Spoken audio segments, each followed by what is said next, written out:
आई सकाळी सकाळी काय करायलायसा? काय नाही ग, पडवळीच्या वेळेला पडवळ लागले. चला म्हटलं आज भाजी बनवूया. वेल कसला भारी आलाय बघ. आणि पडवळ बघ केवढं झालंय, किती मोठं झालंय पडवळ. इथं जरा वाकडं झालंय ना, तर खाली जमिनीला लोळलं असं आपण तोडूया ते. जराच कमी तुमच्या एवढा आहे. चला आता आपण याची भाजी बनवूया. मैत्रिणींनो, पडवळाची भाजी बनवताना मोठे तर आवडीने खातात, पौष्टिक असतं ना म्हणून खातात. पण लहान काय करतात, त्याचा वास येतो, उग्र वास येतो, त्यामुळे ते खायला जास्त बघत नाहीत. पण आपण अशा पद्धतीनं अशी भाजी छान रेग्युलर भाजी आहे, म्हणजे जास्त काही त्याच्यामध्ये मसाले वगैरे नाहीत. अगदी साध्या पद्धतीनेच बनवणार आहोत. पण अशी बनवण्याची पद्धत अशी जरा वेगळी करायची, म्हणजे आपण त्या भाजीला ना वास वगैरे येत नाही आणि भाजी चवीला खूप छान लागते आणि लहानापासून मोठ्यापर्यंत सगळ्यांना आवडते.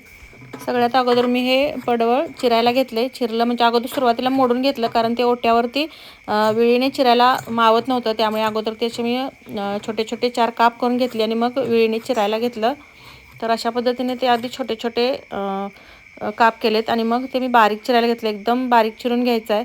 त्याच्यामध्ये जो आत गर असतो ना, तो काढून टाकायचा, त्याचासुद्धा वास येतो. आणि जर पडवळ जून वगैरे असतं ना, तर त्याच्यामध्ये आतमध्ये बिया वगैरे असतात, त्यासुद्धा व्यवस्थित सगळ्या काढून घ्यायच्या, साफ करून घ्यायचं आणि मग याचे बारीक बारीक काप करून घ्यायचे. मी दाखवते या पद्धतीने जर तुम्ही पडवळीची भाजी केलीत ना, तर खूपच छान होते. आमच्या आत्तेबाईंची ही करण्याची पद्धत आहे. तुम्हाला खरं सांगायचं म्हणजे आम्हाला कोणालाच पडवळ जास्त आवडत नव्हतं, पण आम्ही जेव्हापासून सासूबाईंच्या पद्धतीने करतोय ना, तेव्हापासून आम्ही आवडीने खातोय. आणि हो, हे मी अगोदर बारीक चिरलं आहे आणि मग धुतलं आहे.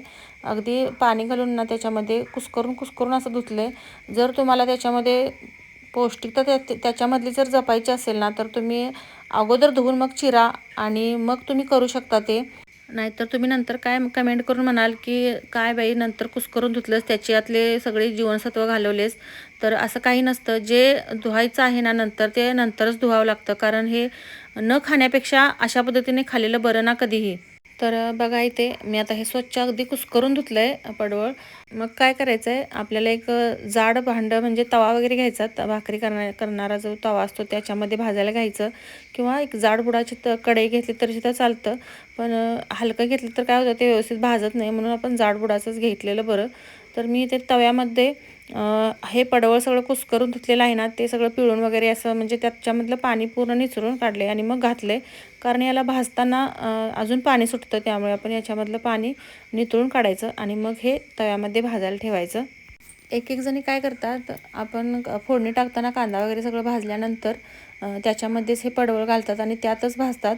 तर तसं नाही करायचं. तर अशा पद्धतीने हे अगोदर कोरडं भाजून डाग पडेपर्यंत कोरडं भाजून घ्यायचं. तर इथे तुम्ही पाहू शकता मी कशा पद्धतीने कितपत भाजले. असे पूर्ण त्याला सगळ्या पडवळाच्या फोडींना असे पूर्ण चांगले बारीक बारीक डाग पडेपर्यंत आपण भाजून घ्यायचं.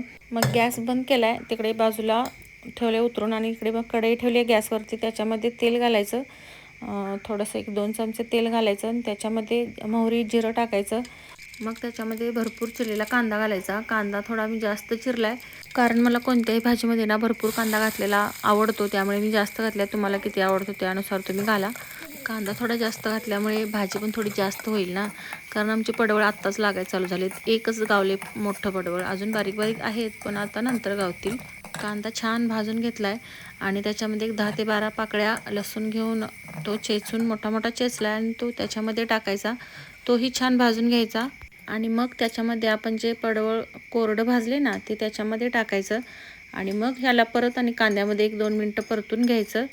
खरंच जर तुम्हाला पडवळीचा उग्रवास आवडत नसेल ना, तर तुम्ही अशा पद्धतीने ते अगोदर चिरून ना मग ते कुस्करून धुवा आणि मग ते कोरडं भाजा आणि मग याच्यामध्ये घाला. हे एक पडवळीचा उग्रवास घालवायचं सिक्रेट आहे. नक्की करून बघा आणि मग मला कमेंटमध्ये सांगा की तुम्हाला भाजी कशी वाटली. तर आता हे कांद्यामध्ये 2 मिनटं परतून घेतले पडवळ.